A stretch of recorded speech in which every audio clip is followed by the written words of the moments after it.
Most students think functions is an easy chapter. The problem is that almost every chapter after this one depends on it. If you don't understand functions properly, composite functions, inverse functions, and transformations become a nightmare. Functions appear in they appear in trigonometry, they appear in calculus, which is differentiation in integration, and like I said, in transformations, inverse functions, composite functions. So if you don't understand functions, the next half of P1 becomes difficult. Imagine this machine. Let me draw one. Imagine this machine that squares every number that inputs into it. So for example, if you input 2, you get, so this is input, this is output, you get an output of 4. If you input 3, you get an output of 9. If you input 4, you get an output of 16, and so on. So this machine is a function that can be represented by fx is equal to x squared. So this machine is called a function. Okay, so by definition, or as a definition, we can say that a function is a rule, this is important, is a rule that assigns exactly one output to every input. And you guys should write it down, should save it somewhere. So now you may have also heard the term one-to-one function, right? So it is that a function can also be one-to-one, just like a straight line, an exponential curve, a logarithmic curve, and a function can also be a quadratic curve, in which it will be a type of function which we call many-to-one function. Okay, now you can see that for two values or two inputs, this is the independent variable or the input variable, and it's producing a unique output. Okay, one particular output only. Similar will be the case for different type of cubic functions as well, right? So you can see that for three different variables, x1, x2, or inputs x3, you're getting a same output x2. So these type of functions are called many to one. However, if we apply a vertical line test, let's say there is a circle, right? There is a circle. Now if you put a line across, you will see that it is intersecting at 2 points. Now this is not a function. We won't call it a function. This is some other kind of relationship. Similarly, a hyperbola, this cuts a vertical line is going to cut it at two distinct points, or so this will also not be a function. Okay, so a function is a rule that assigns exactly one output to every input. So to simplify, we can say input, a rule is applied on it, and it produces an output, a unique output. Okay, so a unique output, and let's put a box on it, right? So this is the most important sentence of today's lecture, that one input cannot produce two outputs. Now that we know what a function is, let's learn how Cambridge writes functions. Students often understand functions perfectly but lose marks because they misunderstand the notations. So just like people have names, functions can also have names. For example, fx is equal to x squared, gx is equal to 2x plus 3. Different persons having different names. Okay, hx is equal to 5 minus x.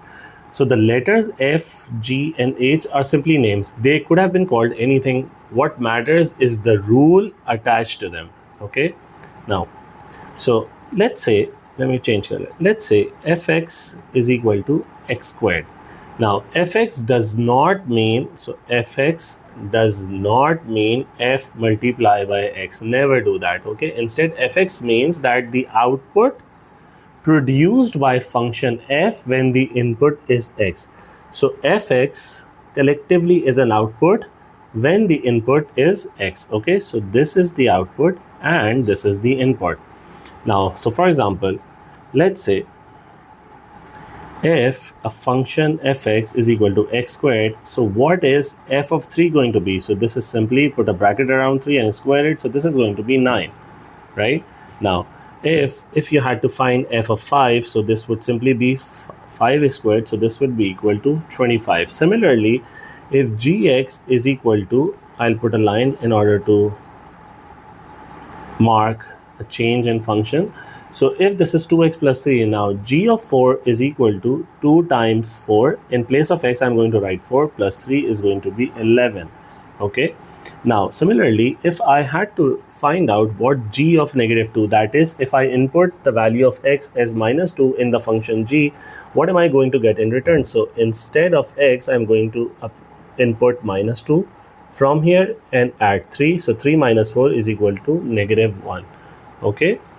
Now, so different functions have different rules. So like we did earlier, so if fx is equal to x squared and gx is equal to 2x plus 3 and hx equal to 5 minus x, then f of 2 is going to be 2 squared, that is 4. G of 2 is going to be 2 times 2 plus 3, that is 7. And h of 2 is going to be equal to 5 minus 2, that is 3. Same input, different functions, different outputs. Okay. So very common Cambridge mistakes that students make is to think that f of 3 is going to be equal to function multiplied by 3. That is wrong. It means you put 3 into the function as an input. Okay. Mistake number 2 would be if you treat, so if f, so let's say if, let me change color. So let's say if f of x is equal to x squared and you're asked to find f of minus 2 and you do minus 2 squared is equal to minus 4, that is absolutely wrong. So minus 2 squared is minus 2 times minus 2, that is minus minus plus. So this is going to be a positive 4. Mistake number 3 is if you're substituting only once. So for example, if a function is given, let's say f of x is equal to x square plus 2x. Now, if you have to find out f of 3, then that's going to be 3 squared, not just 3 squared, but plus 2 times of 3. So that is going to be 15. Okay, did you get it? Now, so just to quickly recap that if, well, I'll just use the same page. If fx is equal to x squared, then f of 3 is going to be 9. F of minus 2 is going to be minus 2 squared, that is 4. If gx is equal to 2x plus 3, then g of minus 2 is going to be equal to minus 2 times minus 2, that is minus 4 plus 3 is negative 1. So whenever Cambridge writes f of 3 or g of minus 2 or h of 5, your only job is to replace x with the given value and simplify carefully. Now we know what a function is and we know how function notation works. But there is one important question. Can every value of x be used? The answer is no. Some values are allowed, but some values are strictly forbidden. This leads us to the idea of domain.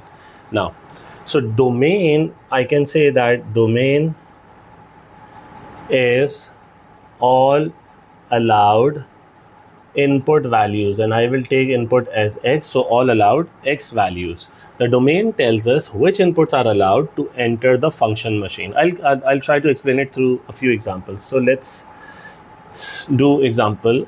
So let's say fx is equal to x squared.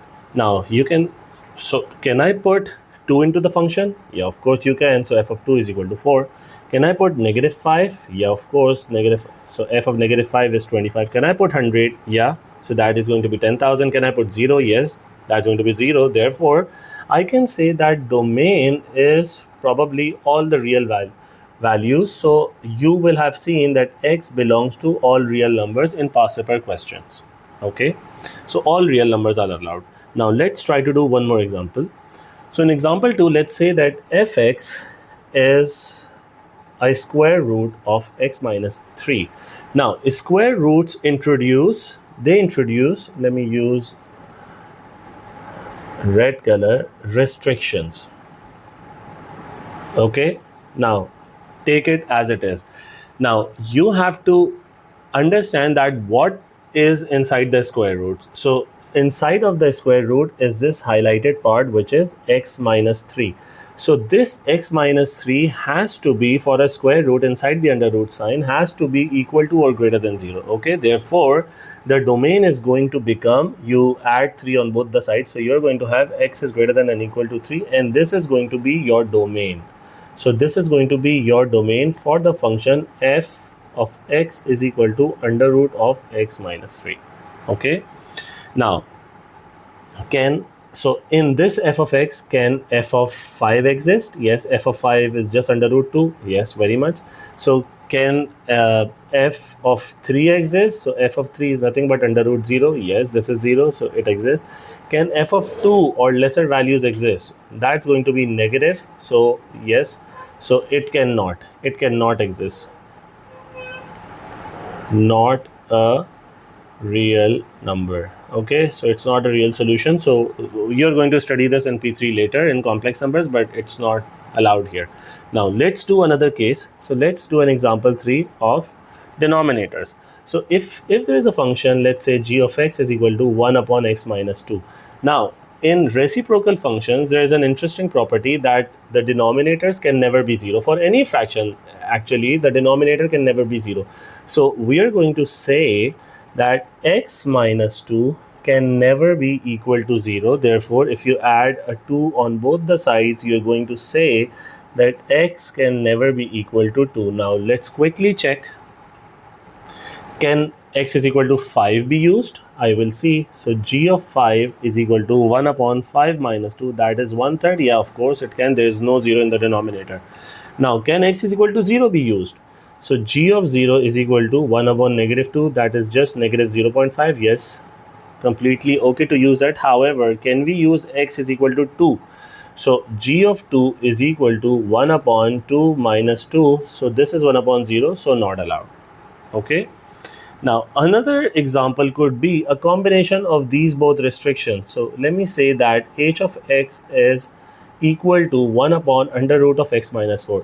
Now, the denominator x minus 4 cannot be equal to 0, and the inside function x minus 4 has to be greater than and equal to 0. Okay. So we have these both restrictions together, but so the square root is in the denominator. Denominator cannot be 0. Therefore, x minus 4 cannot just be equal to. So see, we cannot now take this one. This is not allowed. So these are two cases here, right? So x minus 4 is equal to 0 and x minus 4 is greater than 0. Now x minus 4 equal to 0 is going to produce an under root 0 again is going to be equal to 0. So this is going to produce a 0 in the denominator, and we already know that the denominator cannot be 0. Therefore, we are going to stay with this strict inequality, and we are going to say that x minus 4 has to be greater than 0, and therefore our domain is going to be x is greater than 4. I hope this is you understand it. So whenever you're finding a domain, immediately check if there is a square root. So if there is anything inside of it, then you will say that f of x is greater than and equal to 0, right? If there is a fraction, so 1 upon fx, so you will say that fx cannot be equal to 0, right? Now, very common Cambridge mistakes is so and we see this repeatedly in the examiner reports as well, that whenever it's something like this given, students write down as domain that x is greater than and equal to 0. Now x is not greater than and equal to 0, in which case x is equal to 1 is a valid value as well. However, if you put it here, this is going to produce a negative 2, which is not a valid value, real value, right? It is a complex value but not a real value. Therefore, always consider this entire function and put an inequality x minus 3 is greater than and equal to 0. Add 3 to both the sides in order to obtain x is greater than and equal to 3. Okay, there's another mistake that students make, that if they're given, I'll use another color, 1 upon x minus 2, they will just write down that x cannot be equal to 0. This is wrong. It's this entire function x minus 2 that cannot be equal to 0. Therefore, x cannot be equal to 2. Okay, so this is mistake 2.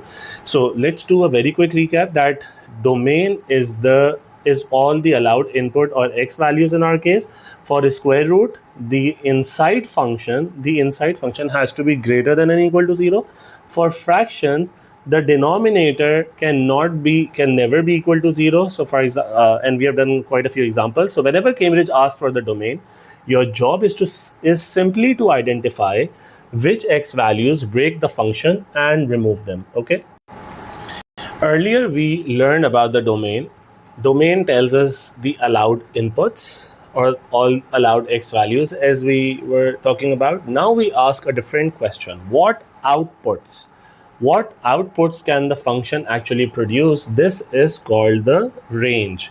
Now, range, I can write down that range is all possible output, or in our case, y values, values that occur on the vertical axis or on the dependent variable axis. So for example, if y is equal to x squared, now what happens if x is equal to 2? Simple. When x is equal to 2, y is equal to 4. What happens when x is equal to negative 2? Again, y is equal to 4. What happens when x is equal to 0? Then y is equal to 0. Now, can y ever become negative? So we can put it to test. So algebraically, negative 5 square is 25. Negative 1 squared is positive 1. 0 squared is 0. 1 squared is 1. So every answer is positive or 0. Therefore, we will say that all the output values or the y values are greater than and equal to 0. It is also equal to 0 where x is equal to 0. Therefore, we will say that this is the range. This is called the range. Okay. Now, graphically, if you plot y is equal to x squared, this is going to go like this, right? At 0, it is 0. At 0, this is 0. At 1, this is 1. At negative, this is 1. At 2, this is 4. At negative 2, this is also 4. So we can say that the minimum value that the y-axis takes for all the x values is 0. Therefore, we will say that y is greater than and equal to 0. So this is the graphical explanation. The graph never goes below the x-axis. Okay. Now, what's the distinction or the difference between the domain and range? So for y is equal to x squared, we are saying, or we are allowing the domain to be x belonging to all real numbers, that which means that x can take all the values here, it can take 0, and it can take all the values here as well. So against all those values, we are going to have all these y values across the range of positive or 0y. Okay. Now, so all real numbers are allowed for the domain. Therefore, and for this, the corresponding range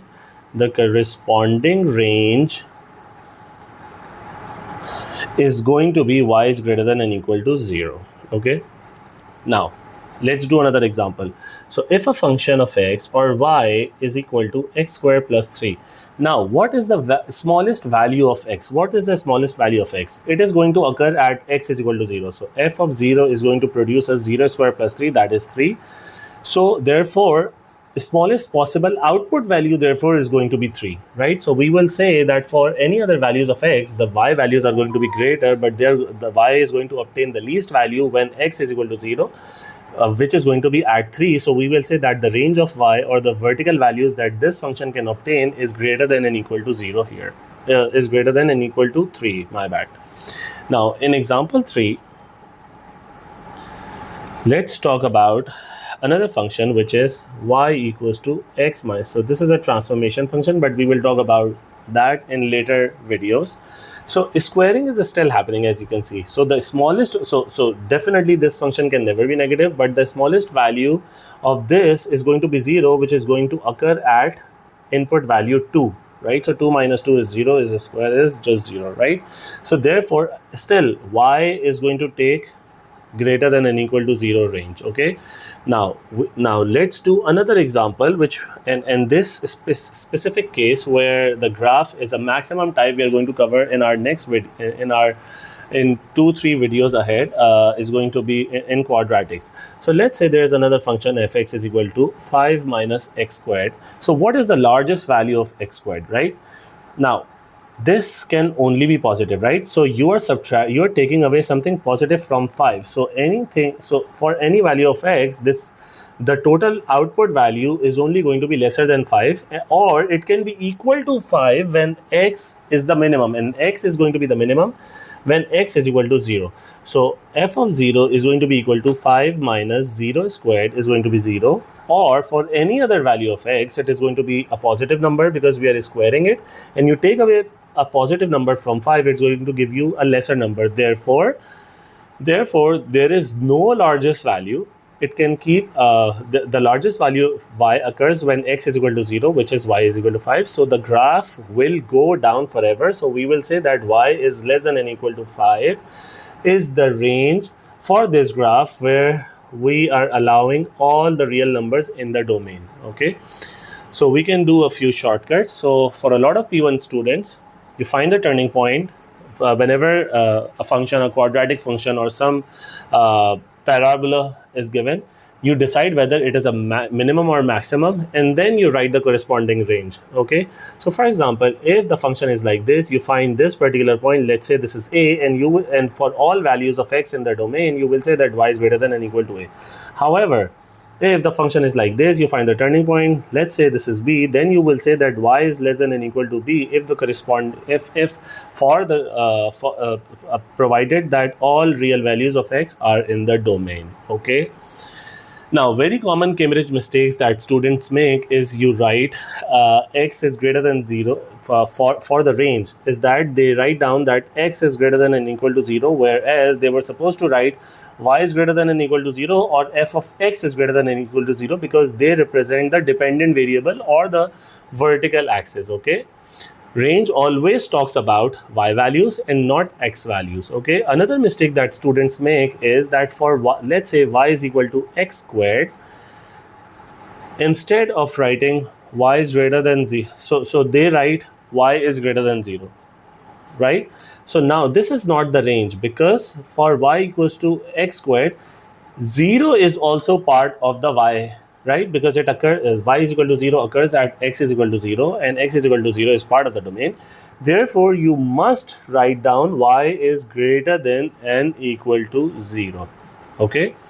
So let's recap quickly. Domain is all allowed input values or the x values. Range is all possible corresponding y values or the output values. So let's say if a function is y is equal to x square, and if x belongs to all real values, then range is going to be y is greater than and equal to 0, right? For if the function was y is equal to x square plus 3, like we did earlier, and for all x values in the domain, then y will be the corresponding range is going, sorry, this was 0, the corresponding range is going to be greater than and equal to 3. And similarly, for this function 5 minus x squared, we saw that it was a downward opening parabola, and it's going to obtain a maximum value, and the maximum value was at 5. So y was taking all values equal to or less than and equal to 5. Therefore, our range was this. Whenever Cambridge asks for the range, don't look at the points, look at the outputs the function can actually produce. Now, let's now combine everything we have learned so far. So we have learned function notations, we have learned domain, we have learned range, we have learned how to evaluate. Now let's try to evaluate all of this into one Cambridge style question. Let's say fx is given as and square root of x plus 1. Now in part A, let's find out what is the value, the output value when x is equal to 8. So that is simply going to be, so we just put x is so we just put it here. So under root of 8 plus 1 is 9. So this is going to be 3, right? Now if we were to and later we are I'm going to talk to you about why it is not going to be equal to -3. Okay, so don't worry about it right now. Now we ask which x values are allowed. Okay, because this is 3, because whenever it's a variable, then you assign a plus and minus. However, if it is 8, then you can tell that this function can never be negative, right? So this always produces a 0 or something greater or something positive. Therefore, the answer of under root 9 is not going to be equal to -3, right? Because I'm going to explain it to you in later videos that why we don't do that. However, let's stay focused on the domain and range part for right now. Keep following the channel. So which x values are allowed? So we will quickly do that. This highlighted part, x plus 1, has to be greater than and equal to 0. Therefore, x has to be greater than and equal to -1, and we are going to call this the domain. Now, what is the now? If x becomes lesser than -1, we get a negative number inside the square root, which is not possible in the real numbers. Therefore, it is not allowed. So all x values must satisfy this inequality x is greater than or equal to -1. Now, if in part C you were to, in part B you had to find the domain, if you were to find the range. Now, range means possible y values. So, possible y values. So, if fx was under root of x plus 1 and the smallest value of was -1, so at -1 we were obtaining a 0, right? -1 plus 1 is 0, under root 0 is this. Now when we take x is equal to 0, we get under root 1, that is just 1. When we take this to be 3, this is 2, so it becomes like this. So the graph goes like this. Okay, so this is the graph of under root x plus 1 is equal to fx. Therefore the range therefore is going to be equal to y, or fx is greater than and equal to 0.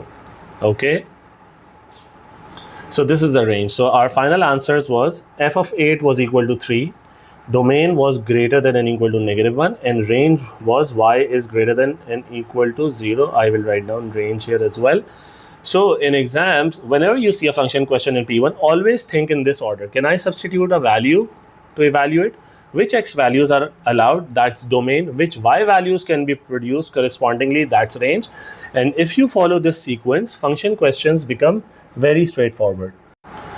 So that's the complete foundation of functions. Today we learned what a function is, what are the function notations, what is a domain, what is a range, and how to solve a typical Cambridge P1 question. Now, these are some of the easiest marks in P1, in paper 1, 9709/12 for Pakistani audience, provided your concepts are clear. But in the next lecture, we move to the topic that Cambridge really loves to test, that is composite functions, where we are going to talk about what happens when when another function is nested into this function, or if fx is nested inside of gx, right?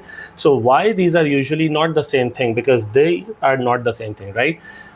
The order definitely matters, and how Cambridge builds entire exam questions around this one idea with restrictions and everything. Trust me, once you understand composite functions, inverse functions become much easier as well. If you found this lecture helpful, make sure you subscribe to Easy Talim, like the video and share it with a friend who's studying 9709 mathematics for October-November 26 or May-June 27. And if you're preparing for CAIE, AS and A-level mathematics, you'll find complete topic by topic lectures, past paper solutions, examiner insights and revision guidance right here on the channel. I'm Sir Irfan from Easy Talim, and for any queries you can WhatsApp me on this number 30284885. And until the next lecture, stay calm and stay consistent.